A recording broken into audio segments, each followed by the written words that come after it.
I want you to look at something right now. I want you to think of a goal that would impact you positively, something that would give your life a level of meaning, something that you might have started, but you kind of experiencing some form of defeat, some kind of failure, existential crisis, something that is actually meant for you to do.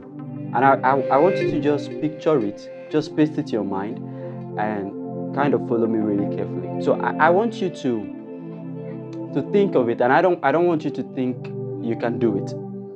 No, I don't want you to do that. I don't even want you to consider that you can do it. Rather, I want you to say something to yourself that can actually help you maintain a level of integrity with yourself.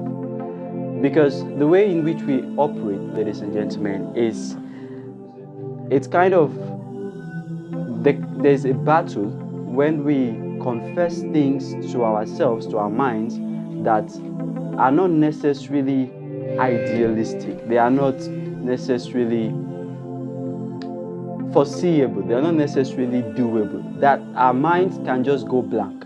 So I don't want you to say you can do it. That's not what I want you to do. I want you to say something to yourself that, as I've said earlier, can help you maintain a level of truthfulness and integrity even after you had said it. So when you look at your goal, when you look at what you want to do, when you look at things that are waiting for you to happen, something that you know it's up to you to happen, what is that thing that you can actually say to yourself, not necessarily because you have all the support, not necessarily because you have all the ambience, not necessarily because you have all the resources, not necessarily because you have all that is required. What is that something that you can say to yourself that can help you maintain a level of belief, a level of conviction, a level of foresightedness, overseeing all the obstacles, not considering all the hindrances, the deterrents that are presenting before you? What is that thing that you can say to yourself? This is what I want you to say to yourself. And I'd like you to repeat this with me, with conviction and with power. I want you to say, it's possible. That's all I want you to say when you're looking at your dream. That's all I want you to say when you're looking at something that you're pursuing, something that you're moving towards to. And of course, there are going to be hindrances. Of course, everything doesn't seem right. Of course, you can't really see it. You can't see the end product of it.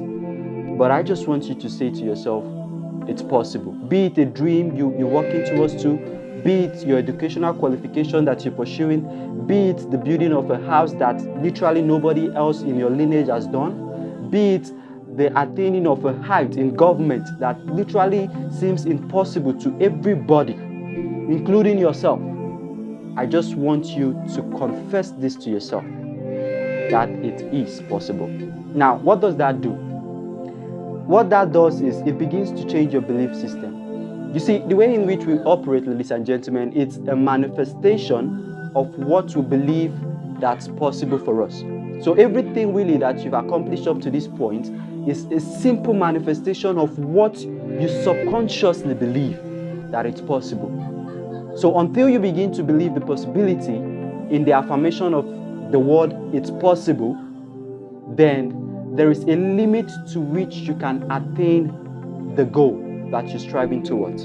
So I'm saying to you right now, I'm warning you, when you're striving towards your goal, there are going to be a lot of data. Your mind is actually going to have to, there are going to be a lot of discussions back here. When your mind is going through the data that you've experienced in the past, there are going to be a lot of discussions, a lot of conclusions that it's not possible because of what you've been experiencing, your past failures, things you've tried and you failed. Believe me, there are some things that you want to do that you can't just figure out at that time. You can't figure it out. But I'm saying to you that you can actually fix your mind in a neutral state that gives you the mental justification to pursue it. Not because you know you can do it, not because you've concluded you can't do it, but because you see the possibility. You just know that it's possible. If somebody else has achieved his or her dream against all odds, I'm saying to you that you know deep down in your heart and in your mind that It's possible that you can achieve your dream, that you can actually strive for a level of success that seems impossible to every other person, except your mindset haven't been made up to accommodate the fact that it's possible. It's necessary that you achieve your goal. It's necessary that you live up to your full potential. It's necessary that you live up to the full capacity. I'm saying that many of us right now are living below the optimal capacity of our potential. We are living below what we can actually do, which is wrong. So I'm saying that it's necessary that you see the possibility and the necessity of your goal. It's necessary.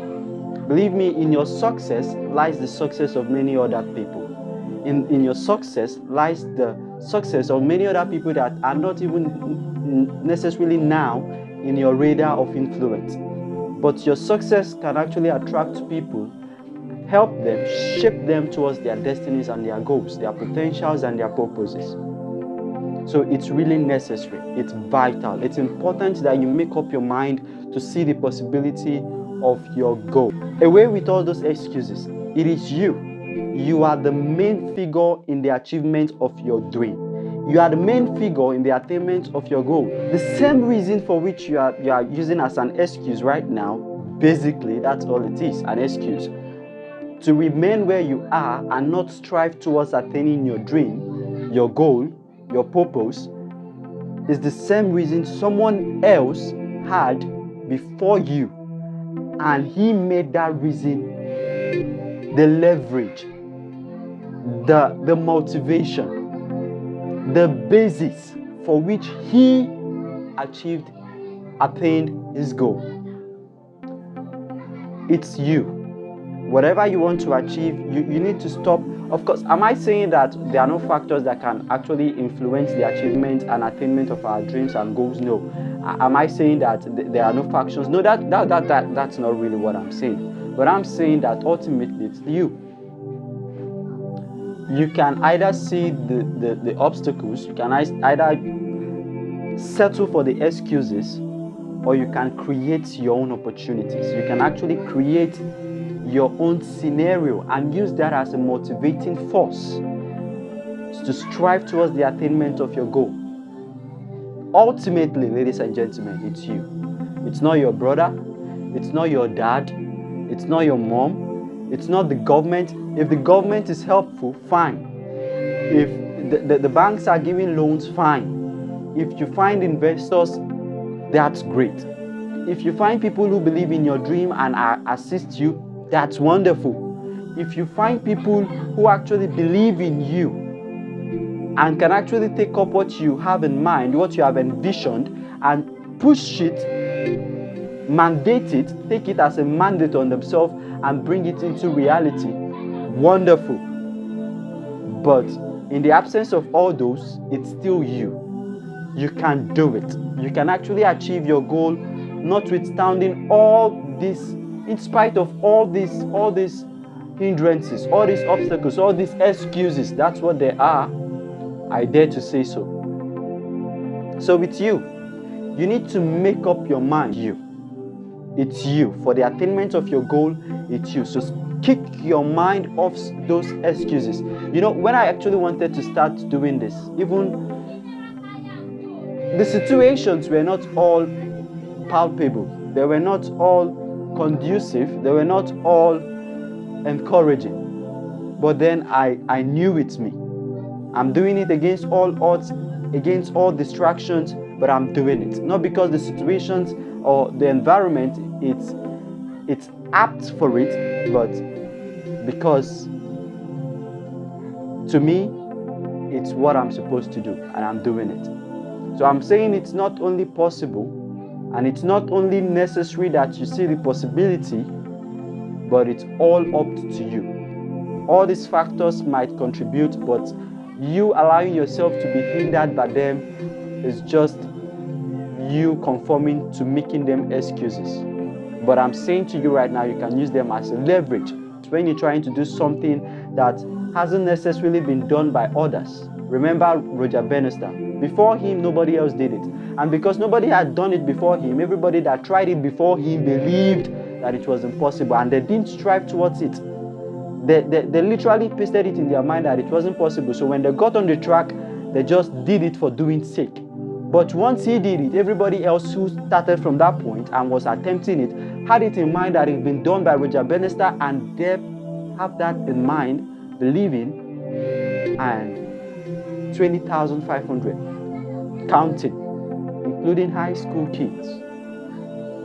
So it's not only possible, it's not only necessary, because of course in your success lies the success of others. I've said that. It's not only you, that is to say, whatever factors that influence the achievement of your goal are subject to what you see. So it's all up to you. It's all up to how you interpret what you see. I've said it before that, believe me, when you're striving towards the attainment of your goal, when you come back into the data that you've experienced, there are going to be factors that limit it, that tell you that it's not possible. But I'm saying to you right now that the only way to attack that, the only way to shut down those voices, those data, even from people around you, even from your own personal experiences, the only way to shut them down is for you to see the possibility. And this is something I've come to have a great deal of respect for. It's not only possible, it's not only you, it's not only necessary, but it's hard. Easy is not an option. When all the odds are against you, when everything, there is no base, there is no push, there is no motivation, there is no buttress point, it's hard. When the government is not supportive, it's hard. When you have something, an enterprise you want to go into, and the banks are not giving loans, it's hard. When you're trying to raise up your kids because your husband is dead as a single parent, as a single mom, it's hard. When you're trying to achieve success, greatness, when you're trying to get out of your circle of environment and influence, when you're trying to break free from those people that have subjected themselves to mediocrity and strive towards the attainment of something worthwhile, of course you're going to hear them saying things like, who does he think he is? What does he think he wants to do? How does he even think he can do it? Of course you're going to hear such conversations. And these conversations are not necessarily going to be only from the people around you. Even your mind will be saying this to you. So it's really hard. So easy is not an option. You need to make up your mind and know that it's going to be hard, but you're going to do it. You're going to do it hard. You're going to make up your mind to do it, not because it's trivial, not because it's frivolous, not because it's easy, but because it's what you want to do. It's what you are better to do. Now here's one thing I want us to picture. Every one of us comes into the earth with a purpose. Every one of us has a reason for which we were bettered. The probability, the likelihood is that if you don't do what you are supposed to do on the earth, it might take 1,000 years for somebody to do it. If you don't write your book, the book in your head right now, if you don't sing the song, the music in your head right now, if you don't get that business starting that is in your head right now, if you don't build up the ideology behind the school that you have in your head right now, there is a probability that people are going to suffer in the absence of the realization of that your idea. So you need to make up your mind that, of course, I'm doing something with the consequence. Of course, it's hard. Of course, it's not trivial. Of course, it's not common. But I'm going to do it. I'm going to do it. There is a kind of spirit that gives you. So when you make up your mind that it's not only is it possible, it's not only is it necessary, not only is it me, but I'm going to do it hard. There is a kind, you walk with a different kind of spirit. And then when you finally succeed doing it, you become more confident on going on another adventure. I can imagine people coming out to meet a guy watering the ground that is not showing anything. So they'll be like, hey, what are you doing? I mean, you're watering the ground. What are you doing? Like, what are you doing? Now, mind you, this is going to happen to you. So what are you doing? You've been out here for a long time. I mean, the conversation going around right now is that you're growing a spiritual tree that is not visible. That's going to happen to you. There are going to be instances where people are going to come up to you and be like, dude, like, what are you doing? How long have you been on this? How long have you been working towards your dream? How long have you been watering this idea? How long have you been pushing towards the attainment of this goal? How long have you been doing this? And you still have nothing to show for it? Those conversations are going to come up. Not even necessarily by other people. Even your mind can bring up that conversation and tell you, how long have you been doing this? How long have you been trying to get an admission into the university? How long have you been trying to build up your business? How long have you been trying to make your marriage work? Don't you just quit on it? So, and then when you finally do it, especially when it's in terms of a business or an idea that is financially rewarding, you see them come up to you and they'll be like, oh, do you have a job yet? It's going to happen. But I'm saying to you right now that it's not only possible for that goal that seems impossible to be attained by you, not only is it necessary, not only is it up to you, notwithstanding all the excuses that we can visualize and paste and use it to blur and cloud our minds with, not only is it possible to push that all aside, but I'm saying to you right now, it's hard. But here's my point. So if it's hard, why do people do it? If it's hard, why do people do it? Why would Jack Ma, after failing a count of his rejection and failures, counted to about 40 times? He said he applied for Harvard 10 times, he failed. He applied for the police. Out of 24 applicants, 23 got accepted. Only him was rejected. He applied for different things. He applied for a job, KFC. Out of how many applicants, only he got rejected. He counted and counted, count upon count. But why did he keep on pursuing it? Why does Nelson Mandela give up 24 years of his life for a cause?